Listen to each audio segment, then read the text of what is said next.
Hello, everyone, and welcome back into our final segment of today's show here on the GSMC Dead Ball Sports Podcast. And to complete the quintuple fecta, so to speak, of sports, we transition across the pond to preview a shockingly, like I said before the break, low-stakes matchup in terms of the Premier League between Tottenham Hotspur and Manchester United. But I do want to talk about this in terms of the potential winner of this game having a little bit more dignity with the outcome of the Premier League season than the other, because both of them are very low on the table and they did not expect to find themselves in this position, but they're not entirely to blame with their positions either, considering Spurs injuries and the mid-season managerial changes for Manchester United, the change of formations. But I do want to mention a lot of things when talking about this game, because the transfer window just closed, and both of these teams had some of the more puzzling periods in the transfer window of any teams, not just domestically in England, but in Europe itself. So without further ado, let's preview this game and talk about the goings-on of both of these teams in terms of the transfer window and, of course, injury statuses for Spurs as well. But, of course, this rivalry, at least this season, was seemingly going to have a lot of headlines for the profiles of both of these teams, potential top six hopefuls.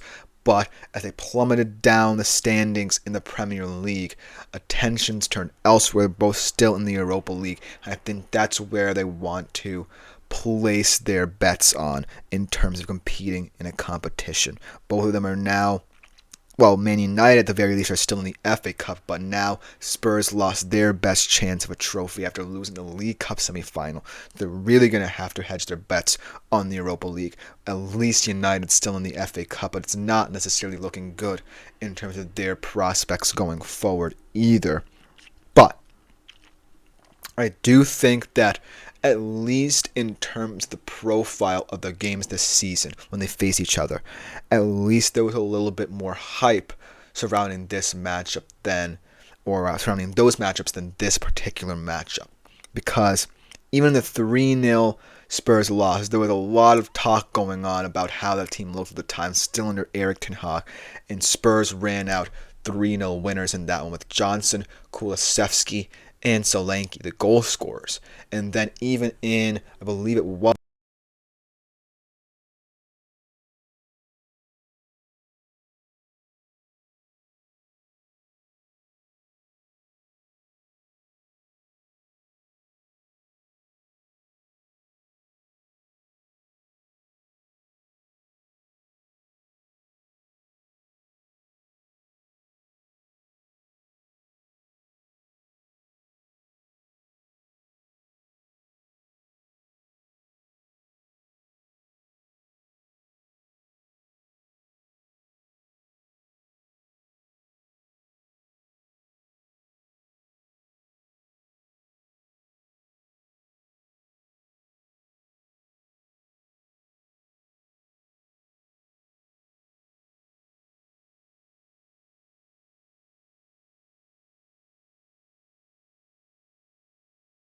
how they really attack fixtures such as this in the Premier League. I really don't necessarily think either one of them is hedging their bets on this particular game. And that could really change the profile of how these two play. And it could really be a game devoid of action, devoid of passion from these two teams. But not necessarily because that's an individual mindset that they're bringing into these games. It's more about what has happened to them, what circumstances have led up to a lot of the talk surrounding these teams' struggles. Let's start off with Spurs, obviously, because the last time these two teams played, all three of those guys were healthy, but now two of them, in Johnson and Solanke, find themselves on the sidelines with no real time period as to when they start to come back. So that's going to be a major concern for Spurs. But then another concern for Spurs is their backline, because that backline is really the heart and soul of this Spurs team. And because of their injuries back there as well, they really have to rely on players who I don't necessarily feel are comfortable in Andrew's system, even though Andrew's going to be the one to face all the pressure should Spurs' struggles continue. I think that this situation was forced upon Spurs rather than the fact that Postecoglou could not adapt to these injuries, and so that's why I feel you can't necessarily blame one specific thing on the downfall of Spurs this season. Whereas United, you look at them and you look at what Ten Hag did early in the season, what led to his sacking, what led to Ruben Amorim's hiring, and their struggles now under him, that's more of a situational thing. Because I feel like Man United have less injury worries. They certainly have a more positive bent to them in terms of ownership now that they got rid of the Glazers.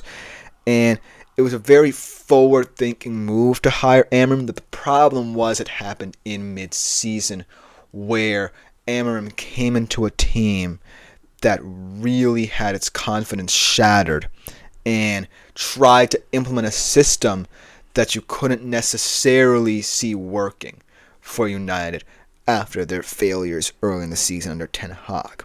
So that's why United couldn't get going themselves, and this is why both of these teams find themselves where they are. But one thing that I want to address above all about both of these teams is how they approached the transfer window.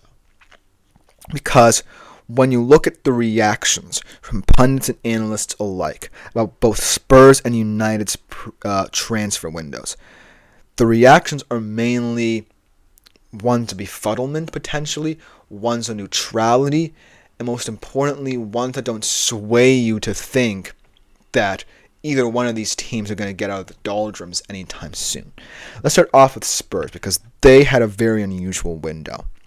There were rumors of them signing a lot of players, especially in terms of attacking reinforcements to supplement the losses of Johnson and Solanke up top, and Werner and Otto Bear as well. But I do think that the way they handled it was a little bit questionable because they really only started to ramp up interest when the transfer window was about to close. And the players they ramped up interest on, while they certainly fill positions of need, I don't necessarily think they can be thrown into the squad and be expected to really help you in the situation. Let's start off with Matisse Tell. Matisse Tell, I am all too familiar with as a Bayern Munich fan. Very promising French youngster. Didn't get much playing time, so he's looking to leave. And Tottenham were interested in him, but they didn't really ramp up the interest, like I said, until the transfer window almost closed. It was a really tentative signing and really tentative negotiations as a result between them and Bayern to acquire his services.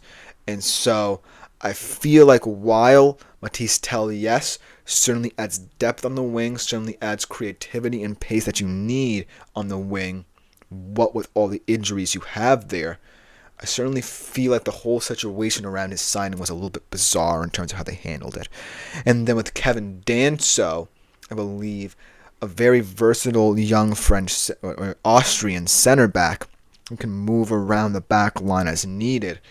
I think his signing is a little bit more important because you needed someone back there with all the defenders dropping like flies. But I don't necessarily know if you continue to throw young players into this backline, how it will improve. You're just adding youth to youth. I don't really know if that's effective enough to really help one of the most struggling units in your entire team. And the whole Kinski situation. Yes, Vicario is looking to come back a little bit more, likely so over the next couple of weeks. I think that the Kinski signing was a little bit of a panic situation because I feel like they didn't really have any goalies on their roster and they just had to go out and sign him. But it just puts too much pressure on this young guy to step in behind this porous back line to really help you stay in games. So the Spurs transfer window is really bizarre, but I'm a little bit neutral about it because they definitely addressed more areas of need than Man United, who only signed Patrick Dorgu, a left back who, while in theory fits into their system better than anyone they have currently rostered, is still too young and not necessarily going to help you in terms of goal scoring, where a lot of people see United's troubles lying. And so, in terms of transfer window, I still feel that why Spurs' moves are a little bit questionable in terms of their lateness. Man United not necessarily moving for many players at all outside of Dorgu should be concerning to a lot of these fans. And so that's why this matchup is going to come down to which team's transfer window can be seen as more impactful. Can Dorgu signing actually get Man United to continue to play the system Amram wants a little bit more consistently? And will the signings that Tottenham brought in just be throws at a chalk or throws at a dartboard, or actually make an impact on how they perform? Because that's what both of these transfer windows feel like. Throws at a dartboard that don't really help your team in the situation they're in. So I feel like this game, win or lose for both of these squads, isn't important, and you should invest in the Europa League if I was you. But to pick a winner, I would ultimately say Spurs, just because they have, in my opinion, still a little bit more talent than, and creativity most importantly, than this Man United squad. But that will just about do it for today's episode of the GSMC Dead Ball Sports Podcast. I've been your host, Christopher Shepard. Thank you all for tuning in. We'll be back here tomorrow at 3:30 p.m. Eastern Standard Time. But as always, like, follow, and subscribe if you haven't done so already. And avail yourselves of the Super Chat, Super Thanks, and Super Stickers features to better contribute and interact with the show while we're live streaming on YouTube. But other than that, out for today. See you all tomorrow.